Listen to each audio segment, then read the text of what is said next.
할렐루야. 네. 아멘. 오늘도 주님 전에 나오신 우리 사랑하는 성도 여러분, 주님의 이름으로 환영하고 축복합니다. 네.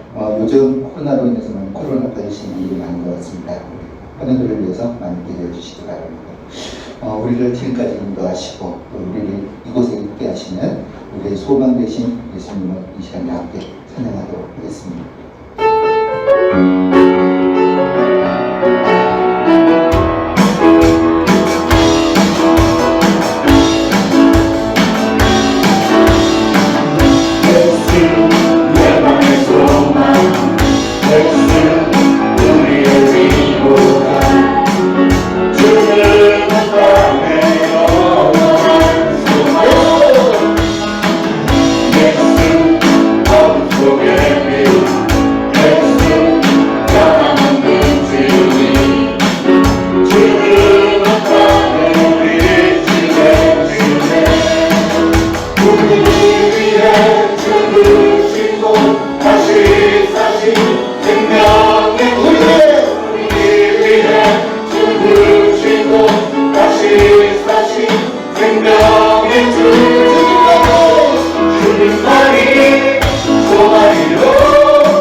주님께 고백하길 원합니다. 주님의 마음을 내게 주옵소서. 나를 향하신 주님의 그 뜻이 이루어지도록 주님의 마음을 우리에게 주시옵소서. 우리 고백하겠습니다.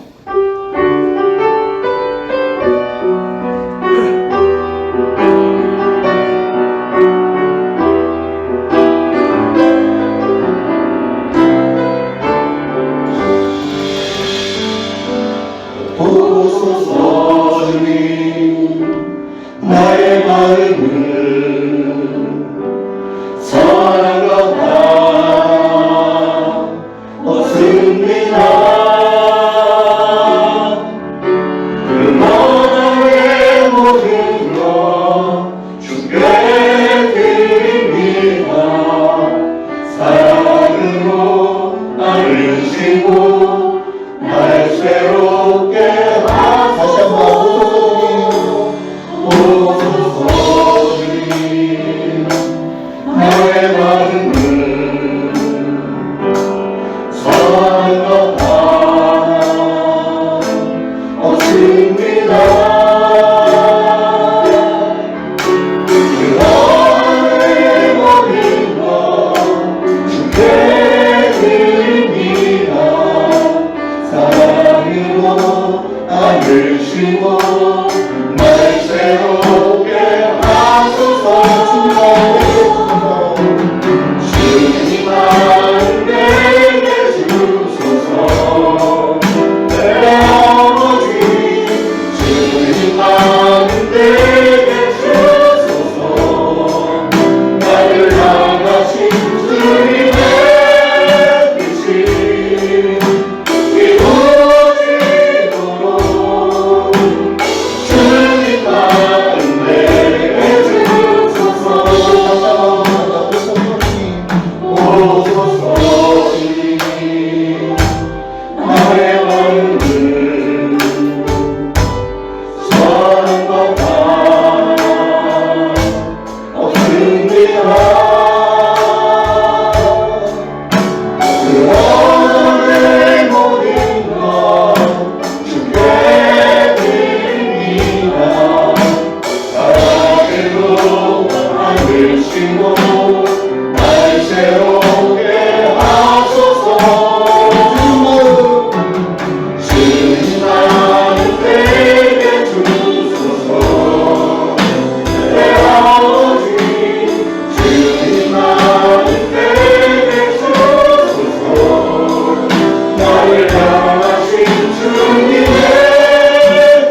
하나님께 영광 박수 올려드립니다. 네. 우리 사랑하는 성도 여러분, 앞에 분, 옆에 분, 뒤에 분, 우리 반갑게 인사하십시오. 우리 예수님만이 소망이십니다. 인사하시겠습니다. 예수님만이 소망이십니다. 자, 모두 자리에서 일어나셔서 우리 지존하신 주님의 이름으로 찬양드립니다.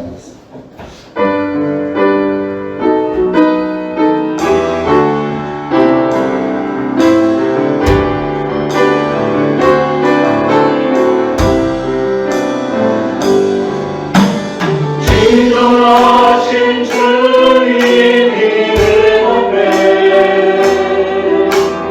모두 무릎 꿇고 나경배 거룩하신 주님 보좌 앞에 엎드려 사랑하세.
이새의 줄기에서 한 싹이 나며 그 뿌리에서 한 가지가 나서 결실할 것이요 그에 위에 여호와의 영 곧 지혜와 총명의 영이요 모략과 재능의 영이요 지식과 여호와를 경외하는 영이 강림하시리니 그가 여호와를 경외함으로 즐거움을 삼을 것이며 공의로 그의 허리띠를 삼으며 성실로 그의 몸의 띠를 삼으리라.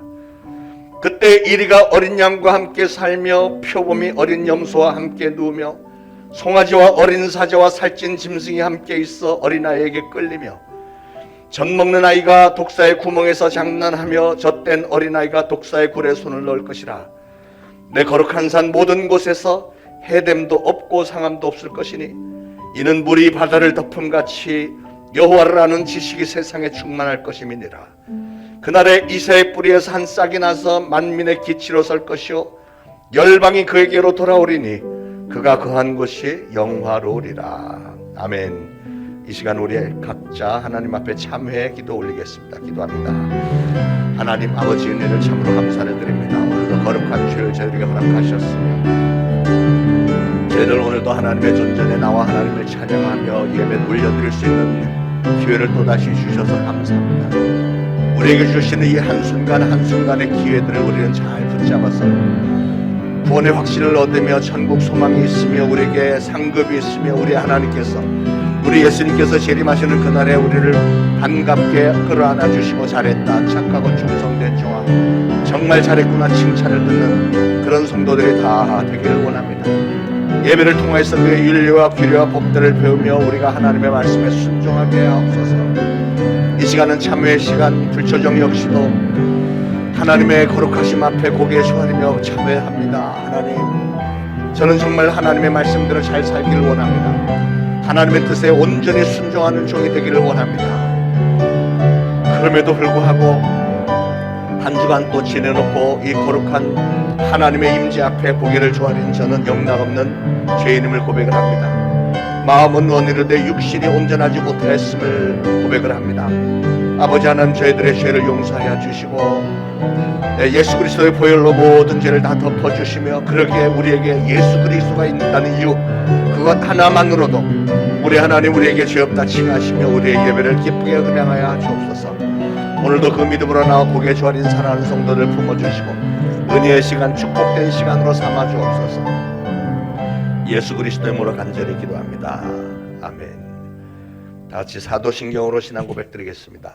전능하사 천지를 만드신 하나님 아버지를 내가 믿사오며 그 외아들 우리 주 예수 그리스도를 믿사오니 이는 성령으로 잉태하사 동정녀 마리아에게 나시고 본디오 빌라도에게 고난을 받으사 십자가에 못 박혀 죽으시고 장사한 지 사흘 만에 죽은 자 가운데서 다시 살아나시며 하늘에 오르사 전능하신 하나님 우편에 앉아 계시다가 저리로서 산 자와 죽은 자를 심판하러 오시리라. 성령을 믿사하며 거룩한 공회와 성도가 서로 교통하는 것과 죄를 사하여 주시는 것과 몸이 다시 사는 것과 영원히 사는 것을 믿사옵나이다. 아멘. 모두 착석하시고 함께 기도하시겠습니다.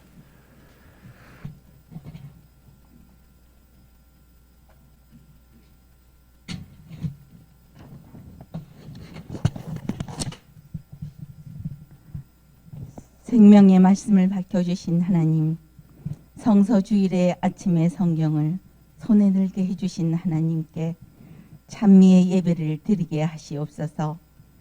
예배할 때 성경을 주시면서 땅끝까지 복음을 전하라고 하신 하나님의 명령을 따를 다짐을 드리게 하시옵소서. 하나님의 말씀이 열방에 보급되어 모든 민족이 소성하는 은혜를 주시옵소서. 빛이며 소금이 된 신분으로 살되 오직 선을 행하라 하셨으나 자신의 유익만을 구하는 삶을 살았음을 회개합니다. 서로 나눠주는 삶을 기쁘게 제사로 받으시는 하나님을 잊고 습관적으로 욕심을 구하며 지냈습니다. 주님의 보혈로 죄를 씻음받고 모든 선한 일에 우리를 온전케 하시옵소서. 은혜와 옷을 입은 하나님의 백성들이 이 날을 거룩하게 여기시고 예배의 날로 정하신 주님을 묵상합니다. 우리가 구원의 첫 은혜를 누렸을 때 꿈꾸던 것 같았던 감격으로 영광을 올려드리게 하시옵소서. 그 영광으로 저희들은 즐거워하고 이전에는 성령님의 충만하심을 있기를 빕니다. 주님, 어느덧 1년의 마지막 달인 12월입니다. 지금까지 지내온 시간들을 돌아보면 우리에게 많은 어려움이 있었지만 그때마다 주님께서 힘주셔서 이 모든 것들을 믿음으로 이겨나가게 해주심을 감사드립니다.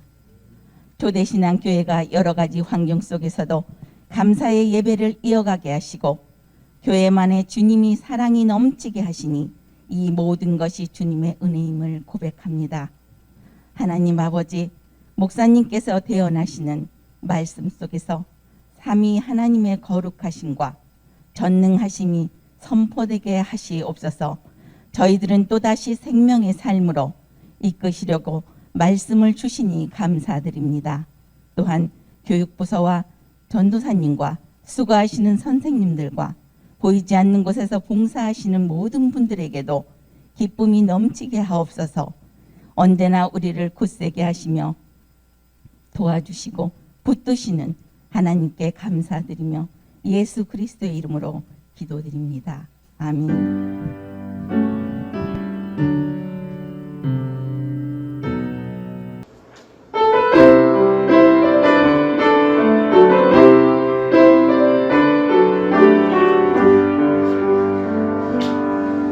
세상 모든 민족이 구원을 얻기까지 쉬지 않으시는 하나님, 주의 신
로마서 12장 14절부터 21절까지 우리 한 목소리로 봉독하시겠습니다. 너희를 박해하는 자를 축복하라. 축복하고 저주하지 말라. 즐거워하는 자들과 함께 즐거워하고 우는 자들과 함께 울라. 서로 마음을 같이하며 높은 데 마음을 두지 말고 도리어 낮은 데 처하며 스스로 지혜 있는 채 하지 말라.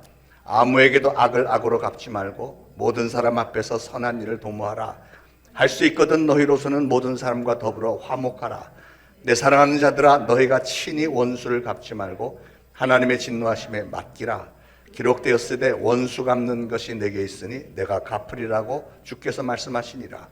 내 원수가 줄이거든 먹이고 목마르거든 마시게 하라. 그리함으로 내가 숯불을 그 머리에 쌓아 놓으리라. 악에게 지지 말고 손으로 악을 이기라. 아멘.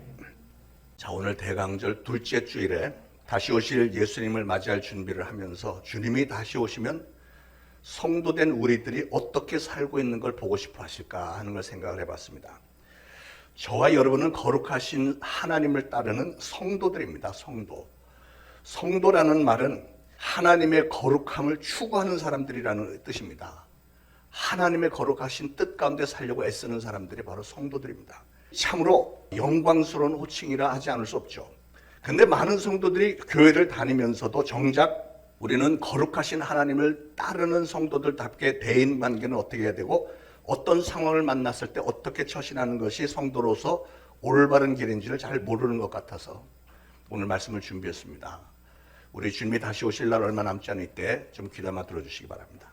여러분은 하나님을 믿지 않는 사람과 하나님을 믿는 여러분은 뭔가 좀 달라야 된다고 생각지 않으십니까? 어떻게 달라야 될까? 오늘 본문 로마서 12장에 그 정답이 담겨 있습니다. 오늘 이 말씀 잘 들으시고 나도 하나님의 인정을 받을 만한 진정한 하나님의 자녀답게 진정한 성도다운 삶을 살아야 되겠다, 이런 결단을 하는 시간이 되길 바랍니다. 한 절 한 절 살펴보겠습니다. 14절에 너희를 박해하는 자를 축복하라. 축복하고 저주하지 말라 그랬습니다. 신앙에 대한 박해를 당하면 대부분의 사람들은 그 박해하는 사람을 미워하고 저주하고 그 악한 자들에게 본때를 보여주고 싶어하는 증오심으로 불타게 되어 있습니다.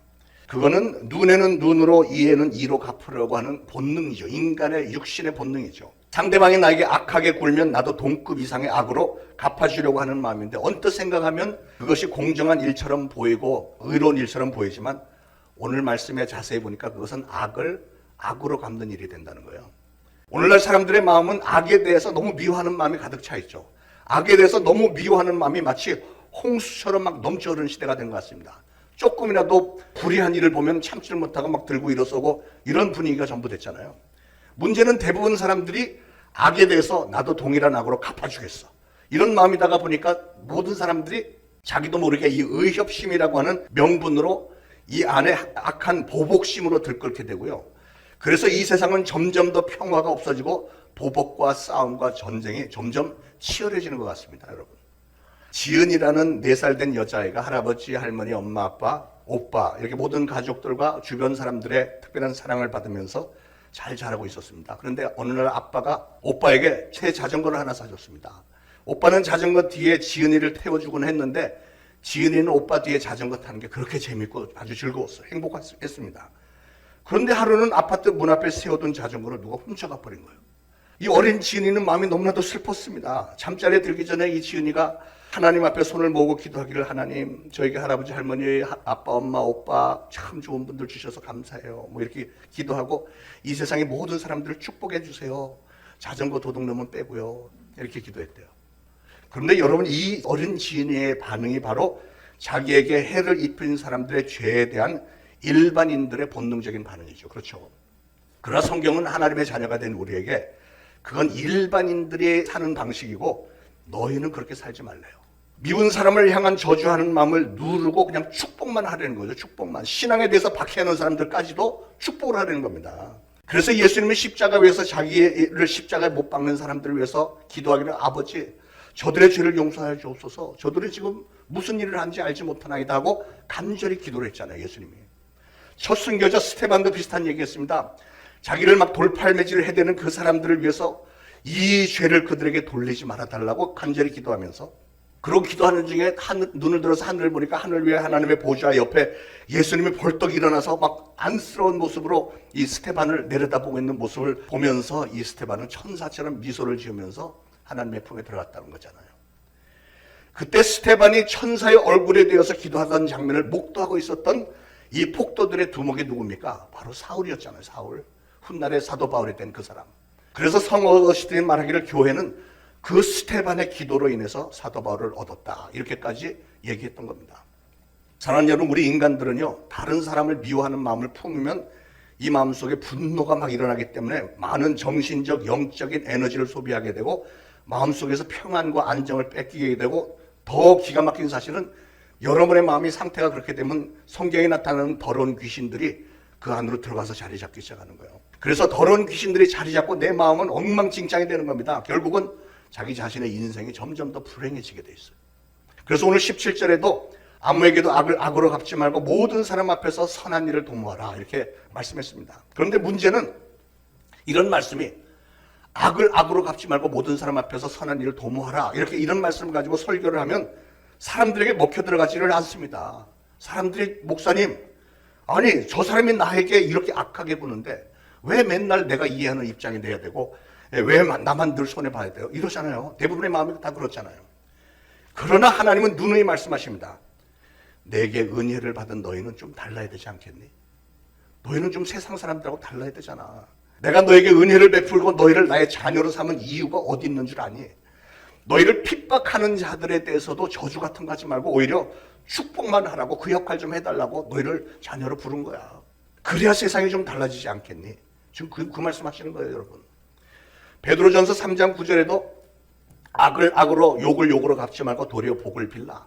이를 위하여 너희가 부르심을 입었으니 이는 복을 유업으로 받게 하려 하심이라. 그랬어요. 하나님께서 저와 여러분을 자녀로 부르신 이유는 여러분에게 저주를 하고 욕을 하고 악을 해대는 자들에게 오히려 축복을 하라고 부르신 것이고요. 만약에 여러분이 그렇게 하기만 하면 하나님 앞에 그렇게 순종을 잘하는 여러분들을 하나님은 복을 주시겠다고 그랬어요. 이 약속입니다. 그러니까 우리는 복을 받기 위해서라도 나에게 악하게 대하는 사람들에게 악으로 갚지 말고 선으로 갚으라는 거예요. 그러면 하나님이 그걸 그렇게 좋게 여기셔서 축복하기를 원하신다는 겁니다. 왜냐하면 만약에 사람들마다 자기 감정이 움직이는 대로 나에게 악을 행했으니까 나도 악으로 갚겠어 이렇게 되면 이 세상 전체가 완전 싸움판이 될 것이고요. 결국은 다 함께 멸망당할 것이기 때문이라는 겁니다. 사랑하는 여러분, 하나님은 우리가 모든 사람들과 화평하기를 원하시고요. 화평을 위해서 수고하고 희생하는 사람을 하나님 꼭 기억하셔서 축복하신다는 사실을 믿으시기 바랍니다. 교회에서 가장 중요한 것, 제가 목회를 하면서 보니까 교회 뭐 사랑, 뭐 은혜, 뭐 이런 거 얘기를 많이 하는데 목회자의 차원에서 가장 중요한 게 뭐냐면 교회 화평입니다. 화평. 물론 사랑하고 용서하고 이런 데서 화평이 오는 건데 정말 교회가 좀 화평하면 좋겠는데 여러분 개인적으로도 이웃과 화평하지 않으면 얼마나 불편합니까? 서로 사랑해야 될 사람들끼리, 가족들끼리, 성도들끼리 만약에 화평하지 않는다면 그 불편해서 견디기가 쉽겠어요. 반면에 여러분이 이웃과 화해를 하고 화평을 이루고 나면 여러분의 마음에 평안이 임하게 되고 하나님의 자녀라고 정당하게 일컬음을 받게 될 것이며 모든 기도와 간구에 하나님께서 신속하게 언약하신 대로 응답을 해주실 것이라고 저는 분명히 믿습니다. 그러므로 사랑하는 여러분, 오늘 이 말씀을 들으시면서 여러분 중에 혹시 부모 자식 간에, 부부 간에, 형제 자매 간에, 동료나 이웃 간에 갈등 중에 있는 분이 계시다면 오늘 예배 후에 곧바로 달려가서 화평을 이루어 하나님의 축복을 받아내는 지혜로운 성도님들이 다 되시기를 축원을 드립니다. 들은 그대로 실천하는 성도를 하나님은 그대로 축복해 주시는 거예요. 스펄전 목사님이 어느 날 수많은 사람들, 군중들 앞에서 설교를 하는데 어떤 청년이 손을 들고 이런 질문을 합니다. 목사님, 질문이 있습니다. 스테반이 순교를 당할 때요, 그가 억울하게 돌에 맞아 죽어가던 그 순간에 하나님은 도대체 무엇을 하고 계셨습니까? 아니 스테반을 치려고 했던 그 돌들을 다 없애버리시든지 아니면 스테반을 어디로 좀 피신을 시켜주시든지 이렇게 했어야 되는 거 아닌가요? 하나님은 도대체 무엇을 하고 계셨습니까? 그랬더니 스펄전 목사님이 잠시 이렇게 생각을 하더니 대답을 합니다. 하나님은 스테반으로 하여금 그 돌 던지는 사람들을 위해서 기도하게 하셨습니다. 이게 사람으로서는 할 수 없지만 스테반이 그 사람들을 위해서 기도할 수 있었던 것은 하나님께서 그렇게 만들어주신 거라는 점. 여러분, 하나님이 오늘 우리에게 기대하시는 일도 바로 그거라고 생각을 합니다. 돌에 맞아 죽으면서도 오히려 나를 죽이려고 드는 자들을 긍휼히 여기고 아버지 정말 저들을 긍휼히 여겨주세요. 그들을 위해서 천사와 같은 마음으로 축복 기도를 해주라는 거예요. 그게 진정한 그리스도인 아닙니까? 그게 바로 하나님의 자녀된 우리가 이 세상을 살아가는 도리라고 말씀하시는 겁니다. 저는 우리 초대신앙교회 성도님들은 다 그렇게 진정한 신앙인들답게 그 어떠한 상황에서도 서로 축복만 할 수 있는 그런 신앙인들이 다 되어지기를 축원을 드립니다. 15절에 즐거워하는 자들과 함께 즐거워하고 우는 자들과 함께 울라. 이건 너무 당연한 말씀인데 하나님의 자녀된 우리가 마땅히 보여야 할 신앙의 모습입니다. 그렇죠? 이건 너무나 당연한 말씀인데 그런데 놀랍게도 너무나도 많은 분들이 그렇게 살고 있지 않다는 게 이게 문제죠. 우는 자들과 함께 우는 건 그래도 잘하는 편인 것 같아요. 장례식 있으면 많이들 가서 위로해 주는 건 참 잘하는 것 같아요. 그런데 즐거워하는 자들과 함께 즐거워하는 부분은 많이 약한 것 같아요. 우리 속담 중에 사촌이 땅을 사면 배가 아프다는 말이 있잖아요. 어떤 사람이 서울에서 비싼 전세금 내고 살다가 도저히 안 되겠어서 그 처분하고 김포로 와서 이 초대신앙교회 등록을 했는데 역시 좋은 교회를 다녔더니 이 사람이 새로 시작한 사업이 완전히 대박이 났어요. 그래서 3년 후에 단독주택을 큼직하게 짓고요. 자동차도 새로 하나 뽑았습니다. 친척들을 초청해서 잔치를 했는데 사촌 형수가 와서 보니까 세상에 집이 너무 좋고 뒷마당도 널찍한데 막 각종 과일나무를 심어놓은 거예요. 이 사촌 형수가 보고 배가 아프고 시름시름 앓더니 그냥 죽어버렸대요. 이런 얘기를 하면 우리 교회 누가 그랬지? 이렇게 그런 분들이 있는데 이건 그냥 사촌이 땅을 사면 배가 아프다. 이거 속담의 패러디일 뿐이니까 너무 그렇게 확대 추측은 하지 마시기 바랍니다. 여러분 우리는 이런 얘기를 들으면 다 웃습니다. 그런데 참 신기한 현상은 나랑 상관없는 사람, 잘 모르는 사람이 대박이 났다. 그거는 괜찮아요. 그런데 내가 가까이 잘 지내던 사람이 이렇게 대박이 났다는 얘기를 들으면 질투심이 올라오는 거예요. 질투심이. 아니 쟤는 나보다 머리도 나쁘고 공부도 나보다 훨씬 못했는데 쟤는 어떻게 저렇게 잘 나갈까? 뭐 이러고선 질투심이 올라오잖아요. 사람들의 마음속에. 그러나 하나님은 제발 좀 그러지 말라는 거예요.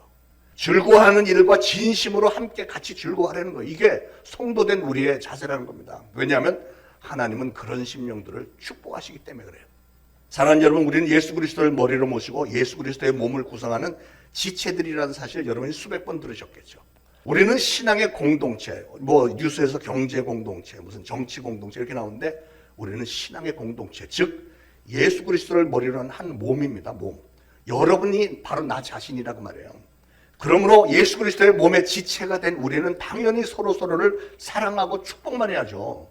여러분의 마음속에 내 손가락이 잘 되는 걸 막 질투해갖고 그걸 미워한다면 결국은 나 자신에 대해서 질투하는 것밖에 더 되느냐 말이죠. 우리는 서로서로가 잘 되는 걸 즐거워하고 같이 기뻐해야 된다고 말해요. 그 다음에 16절에 보니까 서로 마음을 같이 하며 높은 데 마음을 두지 말고 도리어 낮은 데 처하며 스스로 지혜 있는 채 하지 말라 그랬어요.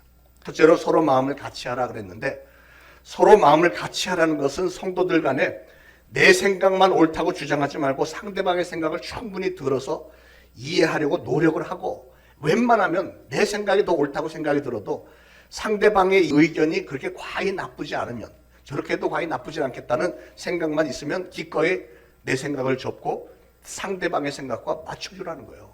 서로 마음을 같이 하는 겁니다. 그게. 자, 그리고 두 번째로 높은 데 마음을 두지 말고 도리어 낮은 데 처하라. 그래서 높은 자리에 앉으려고 하지 말고 명예와 대접받는 일에 너무 욕심내지 말고 나는 낮아지고 상대방을 높여주라는 말입니다. 여러분 우리는 본능적으로 누구나 다 높아지고 싶어하는 마음이 있죠. 그러나 이 높아지고 하고 싶어하는 마음은 마귀가 가졌던 마음입니다. 마귀. 루시퍼가 가졌던 마음. 그게 바로 교만이잖아요. 교만. 내가 더 잘났다고 생각하는 것 그 자체가 교만입니다. 우리는 모두가 다 하나님이 주신 것으로 이 세상을 살아가고 있습니다. 나이가 좀 많은 분들은 세상을 오랜 세월 살아오면서 많이 배웠고 경험도 많이 했겠지만 그러나 젊은 사람들은 새로운 것을 더 많이 배웠고 힘과 열정이 더 좋기 때문에 일을 더 많이 할 수 있고 더 잘할 수 있다는 사실을 받아들여야 됩니다. 돈이 많은 분들은 이런 얘기하면 좀 섭섭할지 모르겠지만 여러분의 돈이 다 여러분의 것이 아니라는 사실을 아셔야 됩니다. 하나님이 잠시 맡겨주신 것이고 좋은데 잘 쓰라고 맡겨주신 것이니까 그걸로 그렇게 우리가 교만해질 이유가 없다는 거죠. 교만한 게 왜 문제냐면요. 남들 앞에서 의시되고 교만한 사람은 옆에 진정한 친구가 없습니다. 왜 그럴까요? 왜냐하면 자기가 제일 잘났다고 생각하는 사람은 자기보다 못난 사람하고 진정한 친구 되고 싶지 않고, 또 다른 사람들은 이 사람을 보면 이렇게 정말 못되고 교만하고 잘난 척하는 이 사람을 누가 진정한 친구가 되고 싶겠어요? 뭐 이용 가치가 있기 때문에 잠시 같이 있어주는 건 할지 몰라도 진정한 친구가 되기는 힘든 거예요, 교만한 사람하고. 그런데 진정한 친구가 없는 그 사람, 그 인생 얼마나 불쌍한 인생입니까? 그러므로 사랑하는 여러분, 우리 초대신앙교회 성도님들은 모두가 다 항상 겸손함으로 서로 상대방을 존중해주는 좋은 친구들이 다 되어주시기를 축원합니다. 이런 것들이 세상 사람과 우리 성도들이 다른 점이 되어야 됩니다. 여러분이 그렇게만 하신다면 우리 하나님은 반드시 하나님의 때 우리를 더욱더 높여주시는 줄 믿으시기 바랍니다. 자, 세 번째로 스스로 지혜 있는 체 하지 말라고 그랬죠. 지식적인 교만과 신앙적인 교만을 다 던져버리란 말입니다. 여러분이 세상에서 아무리 많이 배웠고 많은 지식을 가지고 있다고 해도, 또 아무리 많은 오랜 신앙의 연륜이 있고 은사가 많고 중한 직분을 받았다고 해도 자만하지 말고 군림하려고 들지 말라는 겁니다. 오로지 하나님만 바라보면서 겸손하게 섬기는 사람이 진정한 하나님의 자녀인 줄 믿습니다. 하나님의 성도된 우리는 그렇게 살아야 하는 사람들이라는 거예요. 더군다나 이 대강절 기간에, 주님 오실 날 얼마 남지 않는 기간에 꼭 새겨야 될 말씀이라고 믿습니다. 그 다음에 18절에 보니까 할 수 있거든 너희로서는 모든 사람과 더불어 화목하라. 다시 나왔습니다. 화목하라. 우리가 세상에서 신앙생활과 사회생활을 잘하기 위해서 갖춰야 할 기본적인 것들이 많이 있지만 그 가운데서도 정말 중요한 것은 대인관계입니다. 대인관계. 하나님과의 관계, 대신관계도 중요하지만 물론 그게 제대로 된 사람이 대인관계도 제대로 해야 되는 거예요. 하나님과의 관계만 중요한 게 아닙니다, 여러분. 우리 예수님께서 제일 큰 계명을 말씀하실 때 주 너의 하나님을 사랑하라, 이것만 말씀하시지 않았어요. 하나님을 사랑하고 그 다음에는 네 이웃을 내 몸과 같이 사랑하라. 대인관계도 동일하게 중요하단 말이죠. 할 수 있거든 너희로서는 모든 사람과 더불어 화목하라 그랬으니까 할 수 있거든이라고 토를 다는 것은 아무리 우리가 노력을 해도 어쩔 수 없는 상황이 있을 수는 있다는 거 다 인정한다는 거죠. 그런 상황이 벌어질 수 있지만 그러나 그렇게 불가능해 보인 때에라도 할 수 있거든. 다시 말해서 최선을 다해서 화목하기 위해서 노력을 해달라, 그 말씀입니다. 주님의 당부의 말씀입니다. 인간관계가 얼마나 중요한지요. 하버드 대학 경영대학원의 교재 안에 이런 통계가 있다고 그래요. 사람이 인간의 두뇌가 대단한데요. 이 두뇌를 갈고 닦고 기술을 연마하는 훈련을 잘하면 사회에서 성공할 수 있는 확률이 10% 정도 된대. 10%. 그런데 대인관계가 좋은 사람이 성공할 수 있는 확률은 85%래. 근데 이거 여러분 주변 돌아보세요. 저도 직장 생활을 오래 하고 파업도 하고 보니까 직장에서는 어떤 사람을 쓰느냐면 A+ 맞은 사람들 안 씁니다. 저도 사업을 운영할 때도 A+ 맞은 사람 절대 안 썼습니다. 왜냐하면 A+ 맞은 사람들은 조금 돈도 더 줘야 되는데 일은 못해. 대인관계들이 별로 안 좋아요. 공부만 한 사람들은 그냥 B+ 정도 평균. 이런 사람들이 대화를 해보고서는 얘기가 잘 통하는 거예요. 이런 사람들이 일을 잘해. 제가 늘 말씀드렸지만 제가 미국의 GM 자동차 회사 면접 받으러 갔을 때 여러 사람이 나를 환영해줘. 다 백인들 뭐 이런 사람들인데 나 동양 조그만 젊은 사람이 왔는데 Hi, how are you? 뭐 굉장히 반겨. 그래서 날 부서마다 데리고 다니는 거예요. 내가 앞으로 일하게 될 때 같이 일하게 될 다른 부서 사람들 가서 소개시켜주고 하루 종일 그냥 인사하고 농담하고 이런 거예요. 그러면서 뭐 전부 가면 야 니네 보스 이 사람 좀 이따가 견디기 힘들면 우리 부서로 와. 뭐 이런 거. 예, 그럼 내가 그거 내가 기억할게. 그럼 막 박수 치고 좋아요. 이렇게 대화하면서 그러니까 면접을 하루 종일 하는데 뭘 보냐면 실력을 보는 게 아니고 이 사람이 사람들하고 대화 재밌게 잘하나 이거 보는 거예요. 이 사람이 이 회사에서 문제 일으키지 않고 좋게 관계가 좋게 일할 수 있을 사람이 이것만 보는 거예요. 그만큼 큰 회사에서는 사람을 쓸 때 대인관계가 중요하다는 걸 알고 있는 거죠. 왜냐하면 성적은 이미 성적표 다 제출했고 이력서 다 냈으니까 더 이상 볼 필요 없고 그래도 충분하다고 생각했으니까 불렀어요. 그래서 이렇게 면접으로 사람을 뽑는 기가 막힌 방법이라고 저는 생각을 합니다. 실제적으로 회사에서 일을 못한다고 쫓겨난 사람은 거의 없습니다. 저는 한 번도 본 적이 없어요. 일을 못한다고 쫓겨난 사람은 못 봤어요. 근데 사람들과 일을 하다가 다투고 사이가 안 좋아서 쫓겨난 사람은 많이 봤습니다. 세상이 그런 거예요. 일반 회사에서도 대인관계가 그렇게 중요한데 신앙의 공동체인 교회 안에서는 대인관계가 훨씬 더 중요하죠. 그러면 사랑하는 여러분, 여러분도 모든 사람들과 화목하는 일에 최선을 다하시고 대인관계에 성공하심으로 신앙에도 성공하고 인생에 성공하시고 가정에서 부부지간에 자녀 양육하면서 성공하시기를 축원을 드립니다. 자, 19절에 보니까 내 사랑하는 자들아 너희가 친히 원수를 갚지 말고 하나님의 진노하심에 맡기라 기록하였으되 원수 갚는 것이 내게 있으니 내가 갚으리라고 주께서 말씀하시니라 그랬어요.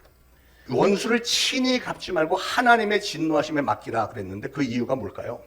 요한복음 5장 27절에 보면 하나님께서 심판하시는 권세를 우리 주 예수 그리스도에게 주셨다 이렇게 말씀했습니다. 그러니까 심판의 권세는 오로지 예수님에게만 있는 거예요. 예수님이 다시 오시는 날에 심판주로 오시는 겁니다. 이 세상의 의인은 한 사람도 없기 때문에 제가 늘 말씀드리는 대로 우리 인간들에게는 사람을 판단하고 심판할 수 있는 자격이 있지를 않다는 거예요. 우리가 할 수 있는 일은 우리가 친히 원수를 갚는 일이 아니라 심판은 오로지 예수님에게만 부탁을 하고 예수님에게 전적으로 다 맡기는 길밖에 없습니다, 여러분. 그걸 우리가 직접 심판을 하려고 하니까 자꾸 싸움이 불화가 일어나는 거예요. 21절에 악에게 지지 말고 선으로 악을 이기라. 이게 중요한 말씀입니다. 상대가 나에게 악으로 대할 때는 악으로 되받아 치는 거는 그건 일반인들이 그냥 본능적으로 하는 모습이고요. 하나님의 자녀이고 하나님의 거룩한 뜻을 따르려고 애쓰는 성도된 우리는 선으로 대하고 선으로 말하고 선으로 행하라는 것입니다. 왜냐하면 그렇게 하는 것이 진정 악을 이기는 길이기 때문에 그렇습니다. 그러므로 사랑하는 여러분, 어떤 상황에서도 감정이 격해져서 다투거나 미워하지 말고 하나님이 우리의 상황을 다 보고 계시다는 사실을 잘 인식을 해서 우리의 감정을 잘 제어하는 지혜로운 자들이 되어서 항상 선으로 악을 이기는 여러분들 되시기를 축원을 드립니다. 성경에 많은 예가 있지만 하나님의 뜻에 합했다고 하는 다윗처럼 훌륭한 신앙인도 자기의 감정을 온전히 제어하지 못했던 적이 있습니다. 다윗이 너무너무 훌륭한데 한두 가지 실수가 있었죠. 한 번은 아들 압살롬이 반란을 해서 피난을 다닐 때 사울 왕의 족속 중에 시므이라는 자가 다윗의 일행을 따라오면서 계속 저주를 하면서 막 돌을 던지고 이랬습니다. 그런 행동은 당장에 죽어 마땅한 일이었는데 다윗의 부하들이 저거 가서 죽여버릴까요? 근데 아니다. 하나님이 나를 징계하시는 거니까 내버려둬. 그냥 묵인해 줬습니다. 다윗이 그 사건을 그대로 묻어버렸다면 정말로 훌륭한 일이었을 텐데, 그러나 훗날에 다윗이 아들 솔로몬을 왕으로 세우면서 유언을 남길 때 그를 살게 내버려두지 말라고 그랬습니다. 하나님이 알아서 벌을 잘 해주셨을 텐데 왜 다윗이 잘 나가다 끝에 가서 정말 옥의 티와 같은 이런 실수를 했을까? 안타까움이 있어요. 사랑하는 여러분, 옥의 티와도 같은 다윗의 이런 실수 우리는 잘 기억해서 우리는 그런 실수 범하지 않으면 참 좋겠습니다. 성경에 보면 자기가 직접 심판하지 않고 하나님에게 다 맡겼을 때 하나님께서 아주 통쾌하게 심판하시는 일들이 얼마나 많습니까? 에스더와 모르드게 얼마나 좋은 예예요. 바사제국의 총리 대신인 하만이 저 모르드게라는 유다 사람이 자기에게 절하지 않는 걸 보고 저 민족 다 죽여버리겠어 해갖고 흉계를 꾸며서 왕의 조서까지 받아내잖아요. 그러자 모르드게와 에스더가 모든 유다 족속들과 함께 금식으로 하나님께 매달렸습니다. 그리고 에스더가 왕 앞에 나가서 아주 침착하고 지혜롭게 이 사건에 대해서 탄원을 했더니 하나님께서 역사하셔서 하만이 모르드게를 달아 죽이려고 집에 세워놨던 그 나무에 오히려 자신이 매달려 죽었고요. 유대인들을 진멸하려고 했던 그 대적들이 결국은 오히려 진멸을 당했잖아요.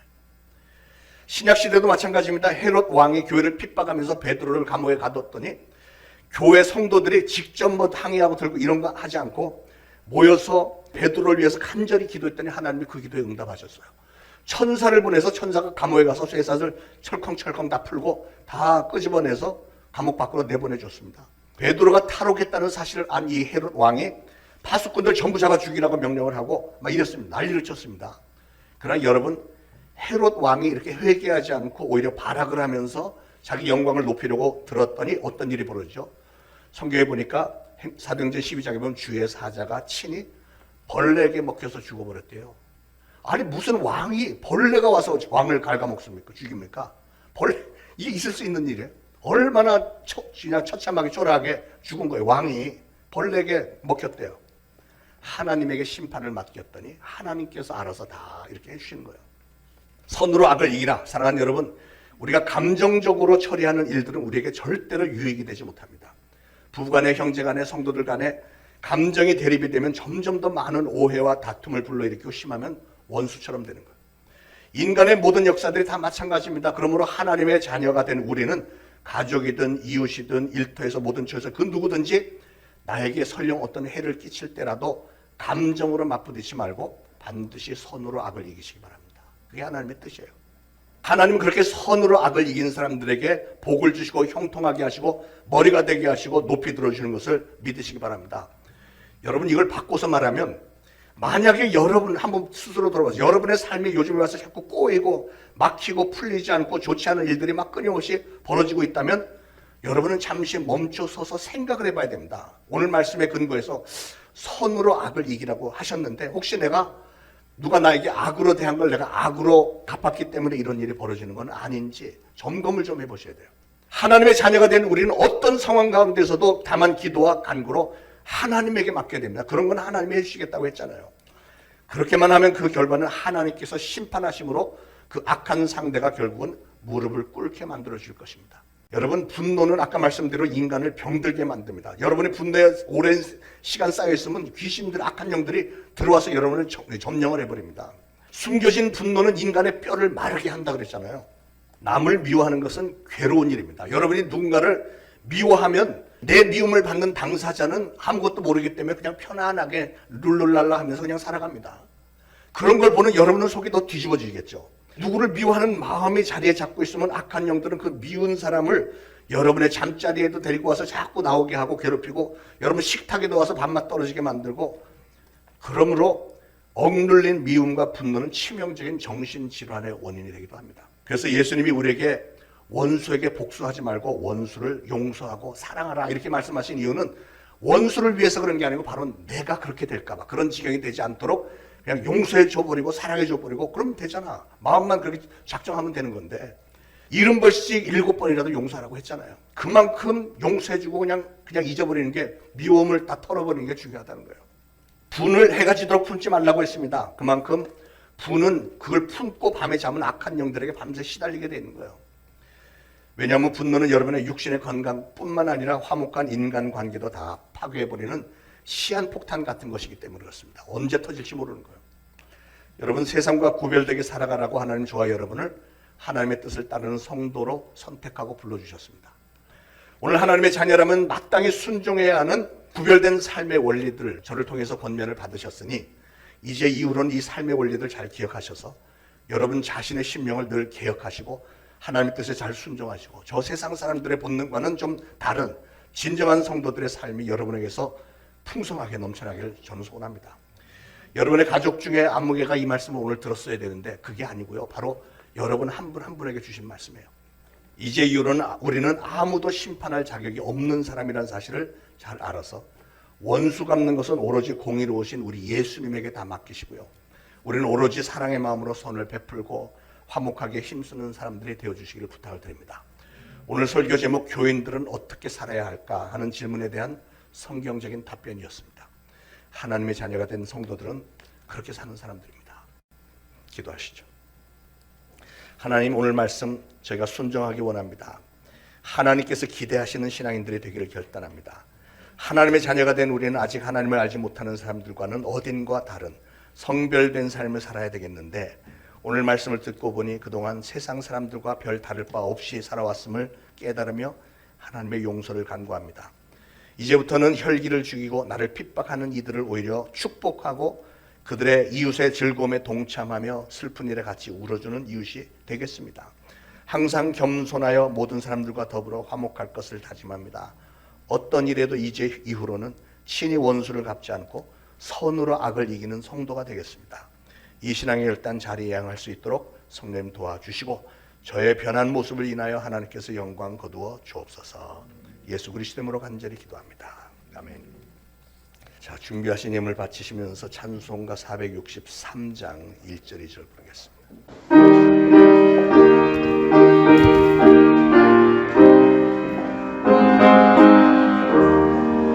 진정되기 원합니다. 진심으로 진정되기 원합니다. 진심으로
하나님, 오늘도 저희를 하나님의 전에 예물 바칩니다. 바쳐진 예물 하나님께서 특별히 축복하셔서 정말 많은 열매 맺을 수 있도록 도우시고, 바친 모든 손길을 기억하셔서 하나님, 저희들 필요한 모든 것들 그동안도 공급해 주셨지만 앞으로도 계속해서 30배, 60배, 100배로 채워주시며 저희들이 감사함으로 더욱더 하나님께 많이 바치고 하나님께서 원하시는 열매들 많이 맺는 각 성도들과 가정들 되도록 축복하옵소서. 예수 그리스도 이름으로 감사하며 기도합니다. 아멘. 자, 교회 소식 알려드립니다. 자, 12월 24일 저녁 7시에 성탄 전야 축제 있습니다. 각 부서별로 잘 준비해 주시기 바라고, 이번에 이 모든 프로그램 준비와 진행을 정지훈 전도사님과 김지현 전도사님 두 분이 의논해 가면서 잘 하기로 했으니까, 그분들에게 여러분 어떤 순서들 하고 싶은 거 있고 하면 그분들과 상의하시고 해주시길 바랍니다. 자, 이번 성탄주일에 세례 예식이 있어서 오늘과 다음 주일 오후 1시에 세례 교육 받으셔야 되고, 이 과정 이게 속성으로 하는 거나 마찬가지로 한 번이라도 빠지면은 이번에는 안 됩니다. 꼭 좀 다 교육을 받으시길 바랍니다. 공동의회가 원래 연말에 하는데 이번에는 25일도 주일이고, 그거 연말에는 또 송구영신이 또 걸리게 돼서 좀 건너뛰어서 1월 8일에 공동의회를 갖도록 하고, 그때 회계보고와 신년 부서조직, 구역조직 재직명단 보고하고 임명식을 갖도록 하겠습니다. 우리 조경자 권사님의 장녀 나지혜 양이 이번 토요일 12시 20분에 웨스턴 베네비스에서 결혼 예식이 있습니다. 봉고차는 교회에서 10시 50분에 출발하고 월드 아파트에서 11시에 출발하겠습니다. 교회로 오시는 분은 10시 50분까지 토요일 날 좀 시간을 절약하기 위해서 지하 주차장, 1지하 주차장에서 뵙겠습니다. 지하 주차장은 곧바로 10시 50분에 오면 10시 50분에 출발입니다. 여기서 51분에 오셔서 여기 왔어요. 그럼 돌리는데 시간이 걸리면 결혼식장에 늦을 수 있으니까 50분에 출발. 그러니까 48분까지는 오세요. 자, 우리 환우들을 위해서 좀 기도해야 되겠습니다. 우리 이경희 집사님이 수요일 날 허리하고 무릎 인공관절 수술 들어가시고요. 최적 권사님이 며칠 전에 여기 주차장에서 살짝 넘어지셨는데 발가락이 또 2개 골절이 돼서 지금 회복 중이시고, 우리 김미영 집사님 큰딸 시연이가 교통사고로 계속 입원 중입니다. 다들 힘든 상황이니까 여러분 기도해 주시고, 코로나 확진된 분들이 이번 주간에 몇 분 계셔서 오늘 좀 못 오시고 이러는 것 같은데, 최근에 와서 코로나 확진자들이 좀 늘어나는 추세인데, 그래서 각별히 좀 신경은 뭐 치명적인 건 아니지만 목이 굉장히 칼로 찌르는 것처럼 아프다고들 하니까 안 걸리도록 애써 주시길 바라겠습니다. 자, 모두 일어나셔서 461장 1절 4절 부르시고 축도로 예배 마치겠습니다.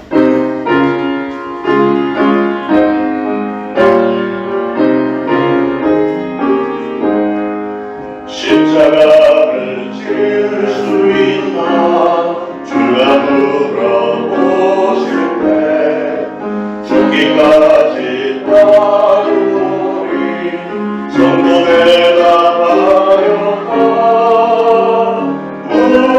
우리의 신령 주의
축원하옵기는 우리 구주 예수 그리스도의 무한하신 은혜와 하나님 아버지의 극진하신 사랑과 성령님의 감동, 감화, 교통, 위로하심이 오늘 이 거룩한 주일에 주님의 전에 나와 예배드리고 특별히 오늘 주신 말씀을 마음에 잘 새겨서 우리 주님이 오시는 그날에 나의 모습을 보고 흡족할 만큼 진정한 성도다운 삶을 살리라 작정하는 모든 성도들 머리 위에 이제로부터 영원토록 항상 함께 있을지어다. 아멘.